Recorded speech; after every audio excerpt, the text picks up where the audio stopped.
바이블 코칭 시리즈 네 번째 시간을 갖습니다. 불편한 사람과 친하게 지내기, 그런 제목으로 잠시 말씀을 나누기를 원합니다. 불편한 사람과 어떻게 친하게 지낼까? 삶을 살아가는데, 생활을 하는데 이 문제는 누구나가 다 겪을 수 있는 문제지요.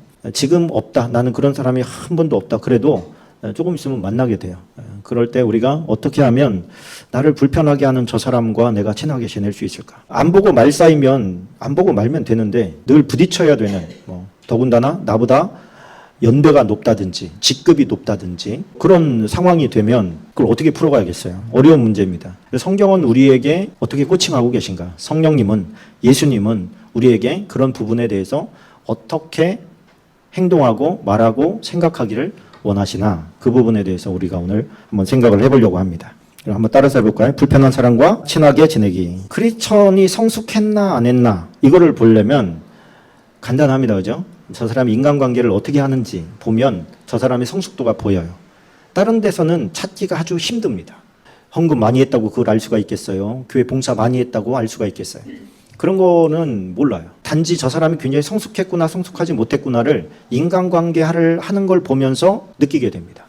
저 사람이 특별히 배려를 많이 하는가, 손해보는 삶을 사는가, 바보가 아닌데 기꺼이 손해를 보는가, 그것이 감정적인 것도 마찬가지거든요. 어떤 사람은 호주머니를 턱턱 쓰고 지갑에서 돈은 퍽퍽 쓰는데 감정 소모는 절대로 안 하려고 하는 사람이 있어요. 자존심이 상하면 견딜 수 없다거나, 또 화가 났을 때 그 컨트롤하지 못한다거나, 또 마음이 축 처질 때, 우울해질 때 감당을 못하는 사람들이 있습니다. 감정적인 소모에 대해서 우리가 함부로 허용하는 것이죠. 소모에 있어서 얼마나 빨리 박차고 탁 튀어오를 수 있는가, 회복 탄력성이라고 그러죠. 똑같이 어떤 많은 사람들이 타격이 와요. 마음에 데미지가 생깁니다. 타격이 오는데 얼마나 그걸 빨리 떨칠 수 있느냐, 고개를 흔들고 이건 아니지, 빨리 일어나야지 이렇게 생각을 하면서 얼마나 빨리 일어날 수 있느냐, 이런 것이 성경에서 이야기하고 있다는 거예요. 권위자나 우리가 소중하게 여기는 사람의 위로나 힘을 받고 우리가 일어날 수도 있지요. 그리고 가장 좋은 건 뭐예요? 하나님이 주시는 힘으로 일어나는 거예요. 어느 누구가 아니라 하나님께서, 내 안에 계신 성령님께서 나에게 부어주시는 새 힘을 가지고 일어나는 거예요. 그 새 힘은 언제 생깁니까? 결국에는 말씀 앞에 설 때거나 예배할 때거나 기도할 때, 하나님과 연결이 되어 있는, 우리가 배터리가 없을 때, 핸드폰 배터리가 없을 때 방법이 뭐가 있어요? 더 큰 전력과 연결되어 있을 때만 충전이 돼요. 연결되어 있을 때만. 근데 우리 인간관계 가운데서 더 큰 에너지원이 어디 있느냐 이렇게 볼 때, 부모님도 있을 수가 있고 친구도 될 수가 있고 직장 상사라든지 많은 사람이 있을 수가 있지만 대부분은 비슷합니다. 여분의 배터리 충전기를 가지고 다닐 때가 있어요. 그죠? 보조 배터리로 쓰는 것이죠. 그런데 보조 배터리가 내 핸드폰보다 배터리가 더 없으면 어떻게 돼요? 안 가죠. 안 가는 거예요. 이만큼 남은 거라도 가는 게 아니라 이제는 비둥비둥하거나 얘가 더 세지면 안 가요. 그런 것과 같습니다. 그런데 전기에 꽂으면 어떻게 돼요? 무조건 가죠. 무조건. 그리고 우리가 친구나 이런 인간관계 가운데서 만나는 시너지나 에너지가 보조 배터리라면, 성령은 이거는 콘센트에다 꽂는 거예요. 무한대예요. 그러니까 우리가 추구해야 될 것은 성령님께 붙어 있는 것이고 예수 그리스도에게 붙어 있는 거예요. 거기서 오는 에너지를 내가 받아야 되겠다고 생각을 해야 되는 거죠. 그리고 오늘 우리가 나누는 이 코칭도 마찬가지입니다. 많은 사람들이 코칭을 해줄 수 있죠. 목사도 해줄 수 있고 친구도 해줄 수도 있고 선생님이 해줄 수도 있지만 맞을 수도 있고 틀릴 수도 있는 거예요. 그거는. 그런데 성경이 해주는 것은 틀릴 수가 없는 거예요.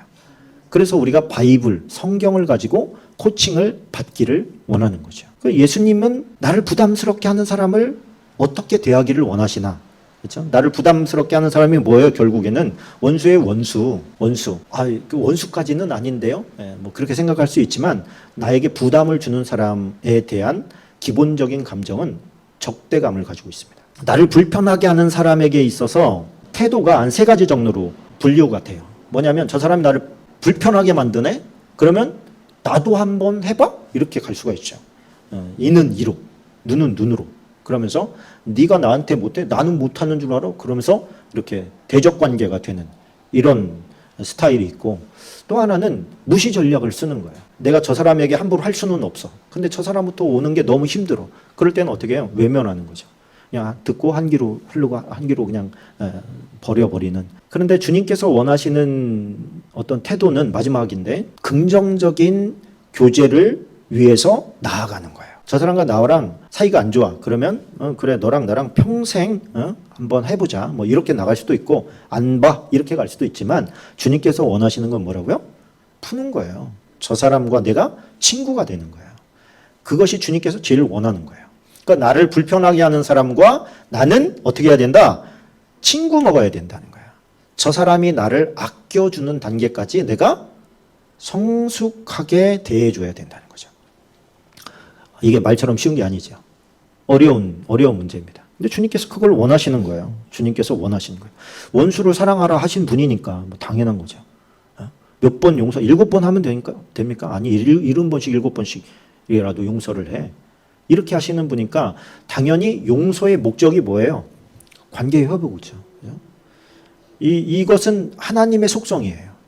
용서라고 하는 것은 철저하게 하나님만 하실 수 있는 속성이 우리에게 전달된 겁니다. 그래서 우리도 용서할 수 없는 사람이었는데 용서가 되는 거예요. 용서할 수 있는 힘이 하나님으로부터 오는 거죠. 그래서 우리 힘으로 용서가 안 돼요. 정직하게 말하면 우리 힘으로는 용서가 안 되는 거예요. 누구의 힘으로? 성령님께서 해주시는 힘으로 가능해지는 거예요. 내가 나에게 부담을 주는 사람이 주변에 있다는 것이 감사한 이유는 뭐냐? 나의 한계를 깨닫기 때문에 그렇습니다.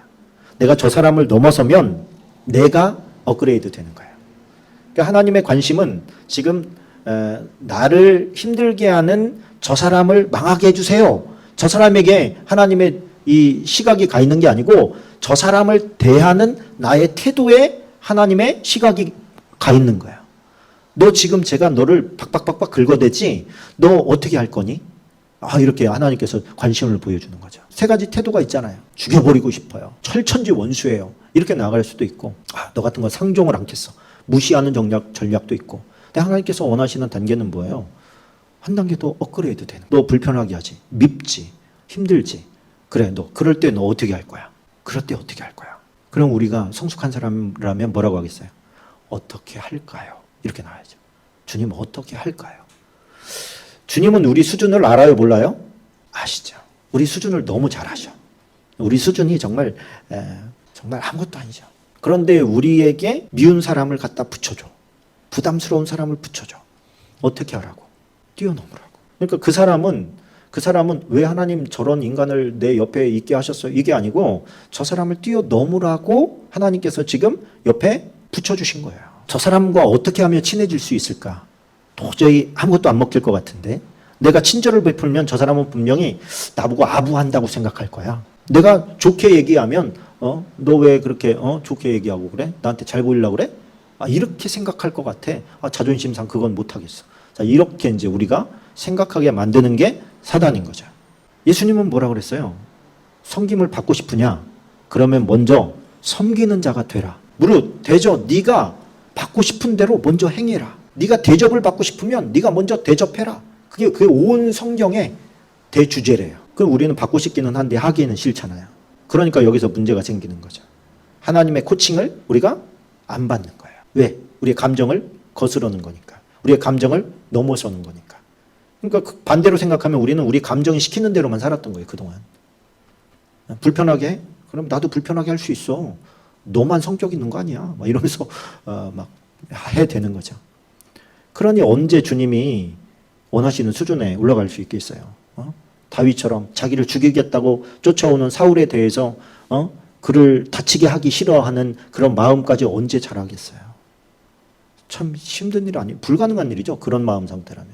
어떻게 너 같은 놈은 죽어야 돼. 그리고 돌을 던지는 그 돌을 막고 있는 스데반은 어떻게 던지는 사람들을 향해서 주님 저들을 용서해 주세요 라고 기도할 수 있는 수준에 어떻게 올라가냐고. 그건 그들의 힘이 아니었다고 저는 믿습니다. 성령님과 함께 하다 보니까 하나님과 함께 하다 보니까 하나님의 성품이 들어온 거예요.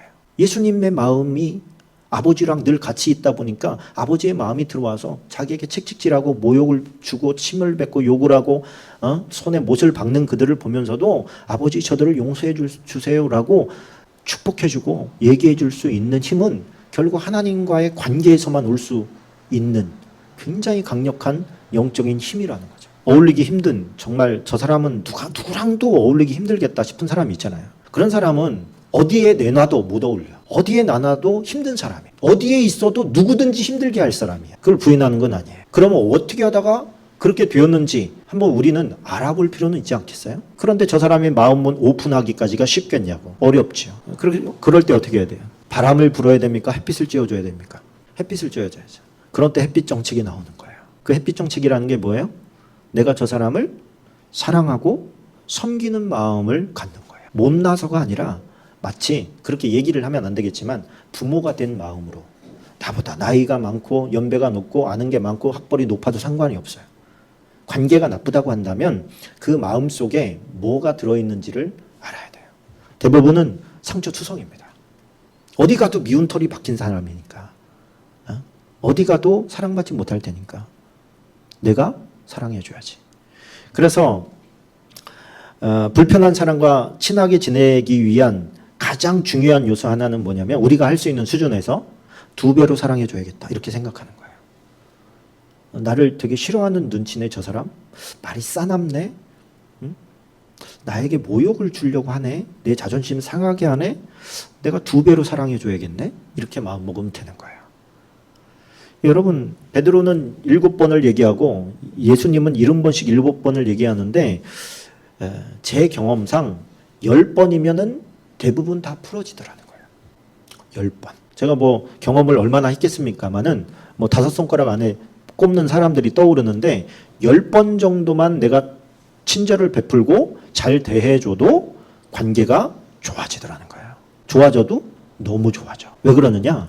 그런 사람은 외롭거든요. 그래서 내가 진심으로 좋아해주고 진심으로 좀 챙겨주고 그러면 어느 순간에 그 견고하던 그 벽이 와장창 무너지는 거예요. 그리고 어떻게 하는 게 좋은 관계를 유지하는 건지 몰라, 잘. 그 사람과 다른 사람은 친하게 지낼 수가 있죠.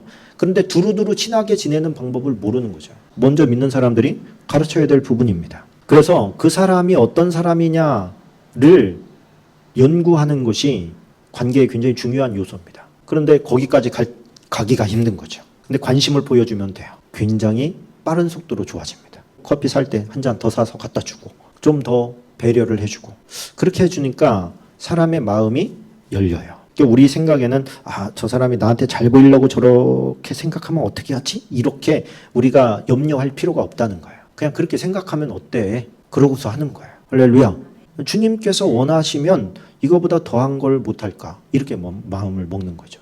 그래서 두루두루 잘해주고 두루두루 신경 써주고 그래서 나를 미워하는 사람이 있는 것 같고 부담스러워, 저 사람이 부담스러워, 그런 사람은 어떻게 한다? 2배로 사랑한다. 2배로 사랑한다. 그렇게 하고 몇 번? 10번만. 10번만 하세요. 내가 10번만 한다. 10번만. 그러면 10번 안에 해결됩니다. 그리고 체크하세요. 체크를 하는 거예요. 성경에 이렇게 가르쳐주고 있어요. 로마서 12장 14절에 보니까 너희를 박해하는 자를 축복하라. 축복하고 저주하지 말라. 할렐루야. 뭐를? 박해하는 자를. 그냥 눈치 주는 사람이 아니고 대놓고 박해하는 자에게 뭐 하래요? 축복해 주래. 이게 하나님의 수준이에요. 이게 예수님이 원하는 우리를 향한 수준이에요. 그러니 나를 좀 불편하게 했다고 해서 내가 삐르뚱해가지고 미운 마음을 갖는 거 너무 유치원적인 수준인 거죠. 그럴 때 어떻게 해야 돼요? 더 많이 축복을 해주라는 거예요. 너를 핍박하니 더 많이 기도해줘. 더 많이 축복해줘. 그게 누가 듣고 있어요? 하나님이 듣고 있어요. 진심 어린 축복이 안 나오는데 어떻게 축복을 기도를 해요? 그건 위선 아닌가요? 아니에요. 그건 하나님의 말씀에 순종하는 거지 위선을 떠는 게 아니에요. 그럼 하나님, 나는 안 돼요. 축복이 안 돼요. 그럼 하나님이 하라고 하니까 할게요. 그게 성령님의 코칭을 내가 받아들이는 거예요. 자, 누가복음 6장에 가면 그런 말씀이 있어요. 28절에 보니까 너희를 저주하는 자를 위하여 축복하며 너희를 모욕하는 자를 위하여 뭐해라? 기도하라. 무슨 기도겠어요? 축복 기도죠. 축복 기도죠. 베드로전서 3장 9절 같이 읽어봅시다. 악으로 악을 악으로 욕을 욕으로 갚지 말고 도리어 복을 빌라. 이를 위하여 너희가 부르심을 받았으니 이는 복을 이어받게 하려 하심이라. 할렐루야. 악을 악으로 갚으려고 하지 마. 너 욕먹었다고 너도 욕하지 마. 그런 것이죠. 도리어 복을 빌어. 이를 위하여 너희가 부르심을 받았어. 이를 위하여라는 게 뭐예요? 이 정도 수준 내에 이르려고 너희가 예수 그리스도를 믿게 됐다는 거예요. 그러니까 예수님을 믿은 것은 우리가 단순히 천국에 가기 위한 어떤 티켓팅이 아니고 수준을 높이기 위해서 복음을 받아들였다는 거예요. 그러니까 이 땅에 살면서 어떻게 살아도 괜찮아, 믿음만 있으면 천국 갈 수 있어가 아니고 예수님께서 원하시는 수준, 장성한 분량, 예수 그리스도의 장성한 분량, 그게 뭐예요? 결국에는 태도예요. 나를 불편하게 하는 사람들에 대한 태도. 그걸 어떻게 하느냐? 그 사람을 어떻게 사랑할 수 있느냐? 나를 미워하는 사람을 어떻게 용서하냐? 라고 했을 때 키가 뭐예요? 그를 축복해 주라는 거예요. 축복해 주라. 근데 기가 막힌 말씀이 있어요. 누가복음 10장 5절 6절에 보니까 어느 집에 들어가든지 먼저 말하되 이 집에 평안할지어다 하라. 만일 평안을 받을 사람이 거기 있으면 너희 평안이 그에게 머물 것이요 그렇지 않으면 너희에게로 어떻게? 돌아오리라. 이게 축복의 비밀이에요. 우리가 나를 불편하게 하는 사람을 축복했을 때 그 사람이 그 축복을 받을 만 하겠어요? 못 받을 만 하겠어요?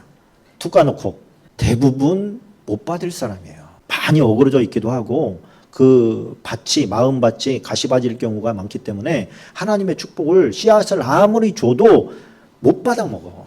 그런데 그렇게 축복할 수 있는 마음의 밭은 옥토예요. 그러니까 그 밭이 나에게도 온다고. 그 씨가 나에게도 온다고. 그럼 내 안에서 이 축복의 씨앗이 내 안에서 자라는 거예요. 이게 아버지의 마음이라는 거예요. 내가 사랑하는 자녀가 있어요. 우리 주은이가 있어. 그러면 우리 주은이가 주은이를 힘들게 하는 애가 있다고 합시다. 그러면 부모로서 걔한테 뭐라고 얘기해 주겠어요? 아니 고년이 너를 힘들게 해? 엄마가 가만히 어디 갔어? 몽댕이 어디 갔어? 그거 아니죠. 그래요? 너 내일 칼을 품고 가. 그래가지고 그냥 확 본때를 보여줘. 이렇게 얘기할 수 있나요? 하나님의 사람은 그렇게 할 수 없다는 거예요. 하나님의 사람. 세상 사람들이 하는 방법이에요. 하나님의 사람은 뭐래요? 욕을 욕으로 갚지 않아요. 악을 악으로 갚지 않는다. 그러니 그 힘이 우리에게서 나오겠느냐는 거죠. 우리에게서 안 나온다는 거예요. 그걸 하나님도 아셔. 그러니까 어떻게 해라? 축복을 해줘라. 축복을 해주는 것은 그거를 갖다가 하나님께 맡긴다는 뜻이에요. 하나님께 맡기고 내 마음은 부서지지 않겠다고 하는 어떤 고백이요. 하나님 앞에서의 발악인 거죠. 미워한다고 뭐가 바뀝니까? 축복한다고 바뀌나요? 바뀌는 건 나밖에 없어요. 내가 저 사람을 못 바꾸니까. 나만 간신히 바꿀 뿐이에요. 그것도 하나님의 은혜로. 그러니까 내 안에서 벌어지는 것이 좋든 나쁘든 간에 이 문제를 가지고 하나님 앞에 고백하고 하나님의 코칭을 내가 받고 아멘하고 축복하겠습니다. 정직한 기도가 필요한 것 같아요. 하나님 축복은 안 됩니다. 축복이 안 되는데 하나님 그렇게 하라고 하니까 제가 축복하겠습니다. 그리고 내가 받고 싶은 축복을 다 빌어주는 거야. 다 빌어줘. 그런 그 축복이 어떻게 된다고? 나에게 돌아온다고. 저 사람이 축복을 받을 만하면 저 사람에게만 다가가겠어요? 나에게도 주시겠어요? 하나님이? 나에게도 주시죠. 당연히. 그래서 축복이라고 하는 것은 손해볼 일이 없는 장사예요. 하나님의 코칭은 손해볼 일이 없어요. 지금은 화딱지가 나고 승질나고 내 기분이 상했다고 할지라도 하나님 앞에 순종하면 하나님께서 좋은 열매를 맺게 해주십니다. 오늘 이 말씀을 붙잡고 잠깐 기도했으면 좋겠어요. 하나님, 세상 사람들과 똑같이 나를 불편하게 하는 사람 나도 불편하게 하리라 이렇게 하지 않았나 돌아봅니다. 회개합니다. 하나님, 주님께서 원하시는 것은 내가 장성한 분량에 이르는 것, 나를 핍박하는 자를 위해서 기도해 줄 수 있는 단계에 다다르는 것, 그것인 줄로 믿습니다. 내가 그러한 수준이 될 수 있도록 나를 인도해 주세요. 함께 기도하겠습니다.